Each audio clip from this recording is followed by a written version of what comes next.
Assalamualaikum warahmatullahi wabarakatuh. Berjumpa lagi di Dunia Penjas.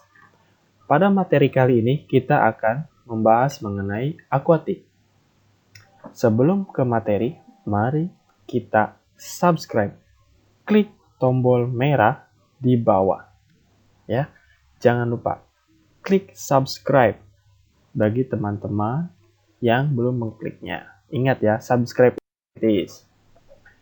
Kita lanjut. Dalam akuatik, ada beberapa cabang olahraga. Yang pertama adalah renang, seperti yang kita lihat berikut ini. Kemudian ada renang indah, atau yang sering disebut swim artistik yang dinilai berdasarkan keindahan gerakannya. Yang ketiga adalah polo air, yang seperti ini. Yang keempat adalah loncat indah, seperti ini. Oke, semuanya. Yang akan kita bahas dalam dunia penjas adalah renang. Renang merupakan salah satu jenis olahraga akuatik yang paling dikenal di dunia.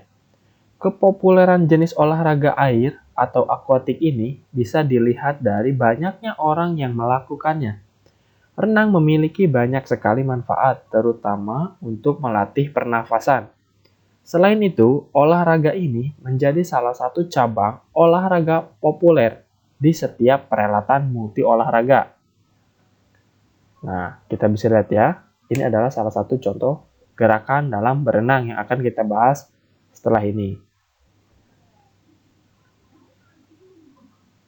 Federasi Renang Internasional atau FINA adalah federasi yang diakui oleh Komite Olahraga Internasional (IOC) untuk menyelenggarakan kompetensi internasional dalam olahraga air.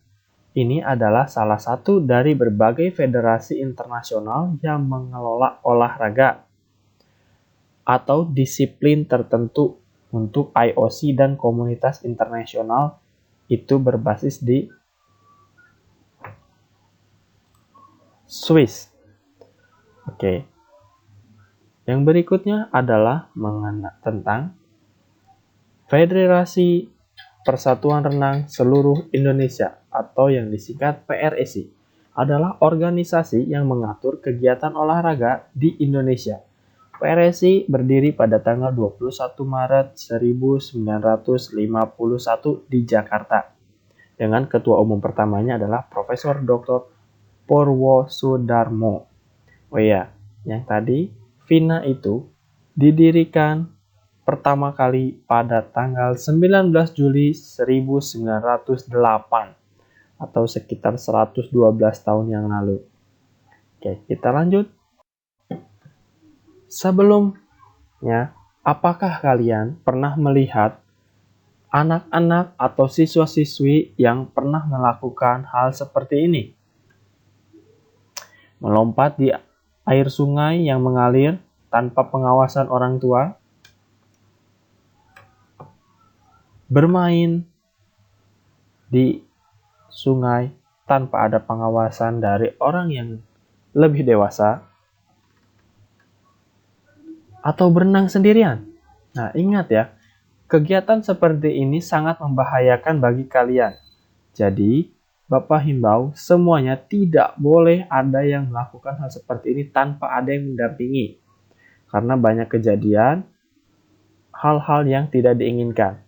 Oke. Jangan melakukan hal ini, berbahaya jika tidak ada yang mendampingi. Oke? Nah, gaya dalam olahraga renang. Yang pertama adalah gaya kupu-kupu. Perhatikan video berikut. Gaya kupu-kupu atau dalam bahasa Inggris sering disebut butterfly stroke adalah salah satu dari gaya renang yang diperlombakan dalam olimpiade dan lomba-lomba resmi lainnya. Karena gerakan kakinya, gaya ini juga dikenal sebagai gaya lumba-lumba atau dolphin. Gaya ini merupakan turunan dari gaya dada atau gaya katak, dengan posisi dada menghadap ke bawah kedua belah tangan secara bersamaan ditekan ke bawah lalu ke belakang. Dan digerakkan ke arah luar sebelum diayunkan ke depan di atas permukaan air. Pada saat tarikan tangan ke belakang, kedua belah kaki secara bersamaan menekan ke bawah. Nah, bisa kalian perhatikan dalam video ini ya. Gerakan kaki dan tangan ini dilakukan untuk mendorong badan bergerak ke depan. Pada saat kepala masuk kembali ke dalam air, tangan mengikuti masuk dan kaki kembali menekan ke bawah. Gerakan kaki naik turun menyerupai sirip ekor lumba-lumba. Udara dihembuskan kuat-kuat dari mulut dan hidung sebelum kepala muncul dari air. Berarti kalian harus meniup udara di dalam air ya. Berbeda dari gaya lainnya, yang pada umumnya mudah dikuasai, perenang pemula memerlukan waktu lebih lama untuk mempelajari koordinasi gerakan tangan dan kaki pada gaya kupu-kupu.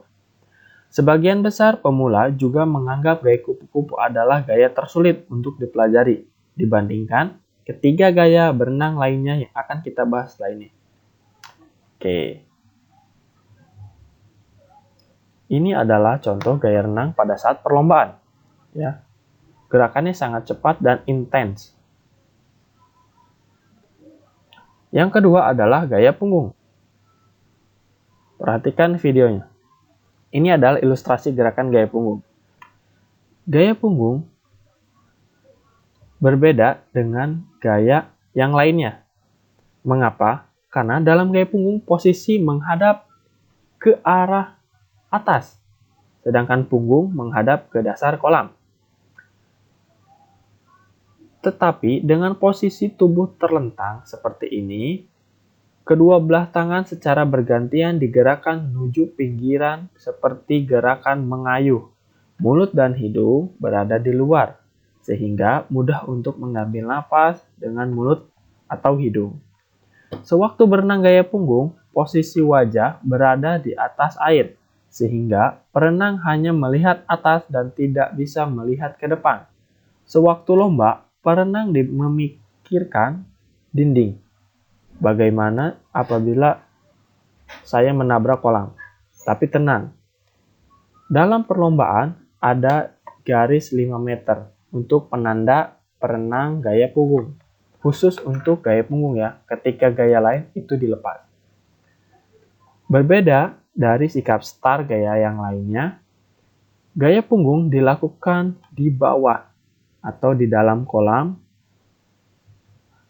Sewaktu berlomba melakukan start, perenang menghadap ke dinding kolam dengan kedua tangan memegang besi pegangan dan kedua lutut ditekuk di antara kedua belah lengan, sementara kedua belah telapak kaki bertumpu di dinding kolam.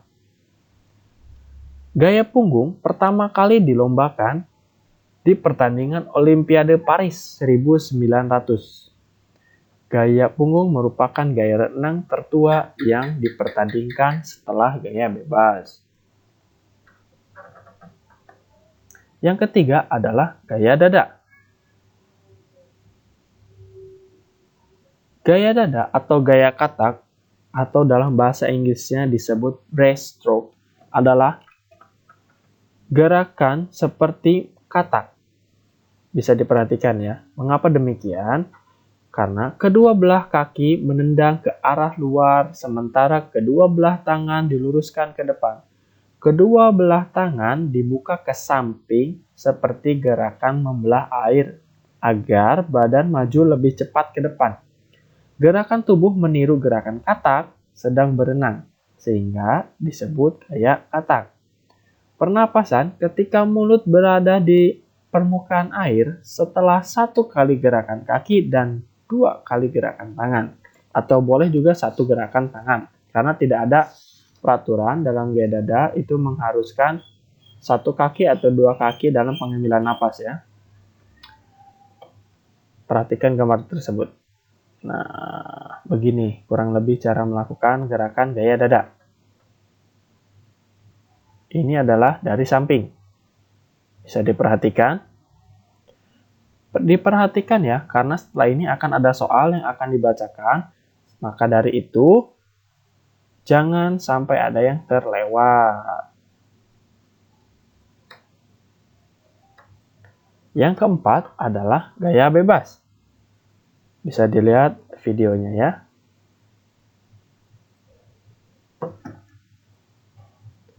Gaya bebas atau disebut sebagai front crawl.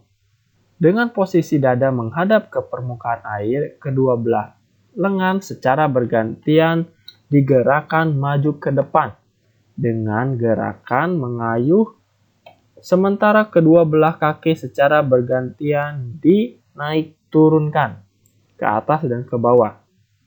Sewaktu berenang gaya bebas, posisi wajah menghadap ke permukaan air.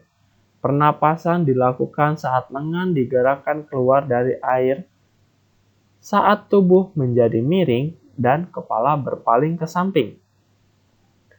Tidak seperti halnya gaya punggung, gaya dada, gaya kupu-kupu, Federasi Renang Internasional atau FINA tidak mengatur teknik yang digunakan dalam olahraga kategori gaya bebas. Perenang dapat berenang dengan gaya apa saja. Ya, apa saja. Nah, walaupun sebenarnya masih ada teknik renang gaya bebas, yaitu front crawl, tapi dalam perlombaan itu bisa digunakan gaya apa saja, kecuali pada nomor perlombaan gaya ganti. Nah, gaya ganti itu untuk nomor gaya bebasnya adalah gaya yang bukan gaya dada, gaya punggung, dan gaya kupu-kupu. Sehingga gaya ini identik dengan gaya bebas, makanya diberi nama gaya bebas.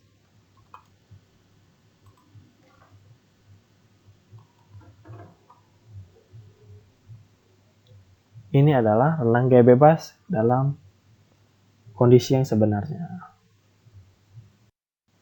Kemudian, perhatikan video ini. Nah, dalam video ini, sebelum kalian menutupnya, saya akan memberikan contoh soal yang harus kalian kirimkan kepada guru kalian. Oke, yang pertama adalah dicatat ya, dicatat, jangan lupa. Nomor 1, di bawah ini adalah gaya dalam renang, kecuali A. Gaya kupu-kupu, B. Gaya dada, C. Gaya punggung, D. Gaya bebas, dan E. Gaya kepala. Dikirimkan ya. Yang kedua adalah gaya dada dinamakan juga dengan gaya A. Gaya kupu-kupu, B. Gaya dada, maksudnya C adalah gaya punggung, D adalah gaya katak, dan E adalah gaya kepala. Yang ketiga adalah berenang dengan posisi punggung menghadap ke permukaan air dinamakan gaya A. Gaya kupu-kupu, B. Gaya dada, C. Gaya punggung, D. Gaya bebas, E. Gaya kepala.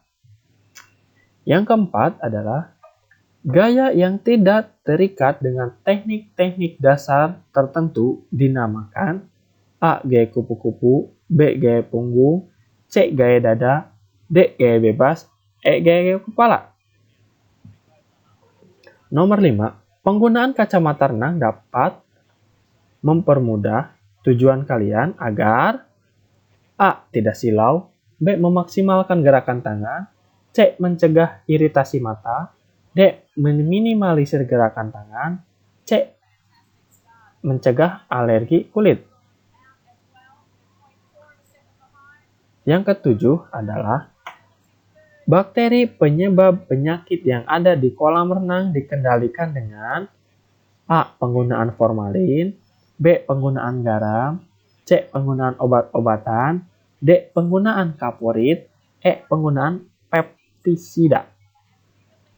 Nomor 8 adalah FINA atau Federasi Internasional Akuatik dibentuk pada tahun A. 1890, B. 1981, C. 1908, D. 1980, E. 1809.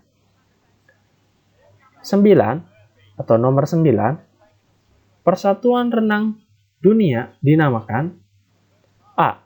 FINA, B. SNI, C. PBFSI, D.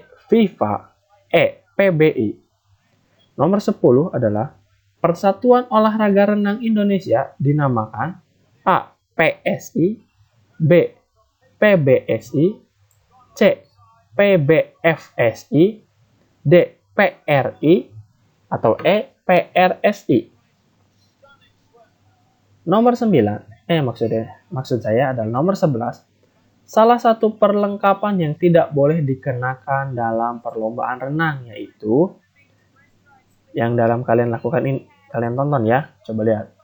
A. Sirip, B. Kacamata renang, C. Sarung tangan berselaput, D. Topi renang, E. Baju renang.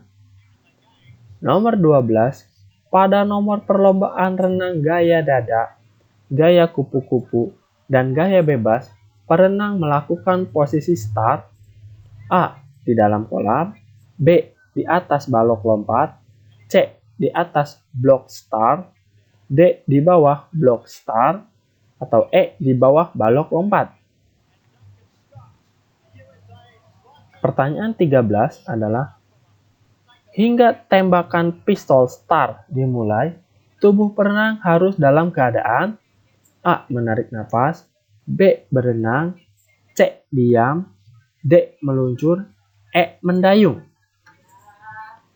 Dalam perlombaan renang, untuk nomor 14 ya, dalam perlombaan renang berkelas seperti Olimpiade, pada lapisan atas balok start dilapisi dengan bahan A. Perak, B. Aluminium, C. Anti-licin, D. Plastik, atau E. Besi. Pertanyaan selanjutnya, nomor 15 adalah, Persatuan Renang Seluruh Indonesia didirikan pada A. 20 Mei 1950, B. 20 Maret 1951, C. 21 Maret 1950, D. 20 Maret 1950, atau E. 21 Maret 1951. Oke, ada 15 soal yang harus kalian kirimkan kepada guru kalian. Terima kasih telah menonton video ini. Semoga bermanfaat bagi kalian dan jangan